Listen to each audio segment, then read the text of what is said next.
Toyo paulit or pabalik diri sa Malumot para sa flag raising ceremony. Kaya istoryahan na kami parte sa mga plano para sa ato niya pagsugida pagit. Because last week I was invited by the Malumot Central SPED Center. May ara sa gipatigayon niya groundbreaking para sa inisyatibo sa mga alumni officers and all the members nga dira ng eskwela sa Malumot Central. And may pamangkot ang ako na amigo sa ako, ang presidente sa PTA dito sa eskwelahan ng Balasakon. So, Mayor, ano ang imo nga dagko? Ano ang imo nga plano? Gitulong ko siya, kagin pamangkot balik. Hambal ko siya, plano, dagko, sure ka? Sa pamangkot mo, ang Balasakon, yes, Mayor. So, ano imo dagko para sa Malumot? Ang sabat ko sa iya, basta lang. Basta nagagad daw kami doon. So, pag-istorya niya sa mga teachers, di-share niya dito, di pa makapag ko si Mayor kaya sa ano ang iyang alam ko, pero sabat niya sa akin, basta lang. Mga kaupod ko na trabahante, dreaming is one thing, planning is another. What matters most is the execution of those things.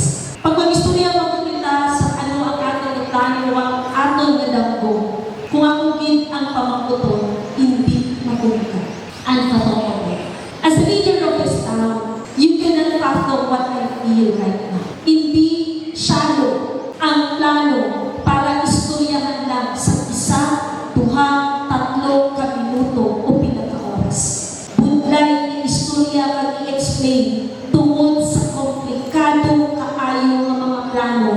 But the bottom line is, we want this municipality to soar higher, to be better than we used to be. Sa kapaspas sa panahon, utaw wala na kita panahon para magdagbo. My fellow public servants, my point right now is this. In whatever undertaking or endeavors of your department, please participate actively. Kinahanglan natin maging kontributor sa tanan ng plano or dagbo sa Malumot. Hindi pa natin maisa-isa kung ano ang aton nga gusto. Tungod hindi man matungkad ang kasing-kasing ni Mayor Tessa pag-abot sa kaywan sa Malumot, kinahanglan na kung ano ang ginahambal sa aton para makamaayo sa Malumot, tanging suportahan sa tanan, bawal ang tamad na empleyado sa subok na panahon. So much has been said, but so many things have to be done right now. Ginatanaw ko pala ang kalendaryo sa kadamo sa ako na gusto himuon na minapunan ako sa oras.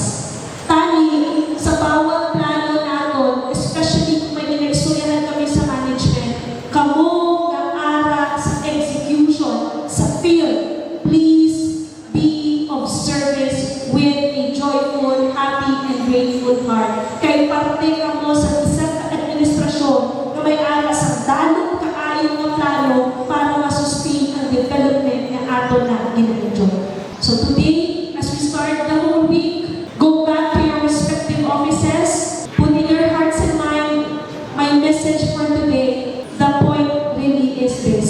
Sa aton na oportunidad na makaubra diri, parte kita sa plano, kag pagdagko sa katawhan sa Malumot. Sila nga wala diri ka ubra, gadamgo pa. Kita nga mga miyembro sa sining nga administrasyon, kita ang aktual nga nag-execute sa mga damgo sa bawat pamilya. Tani, sa aton nga pag-execute sa mga plano sa bawat pamilya diri sa Malumot, maging contributor kita sa kaayuhan. Kay kung ang bawat pamilya nagtataas, pinaagi sa aton nga contribution, sigurado ako na ang Malumot magpadayon na beyond compliance in relation to the theme of this municipality for the 55th anniversary, Malumot Beyond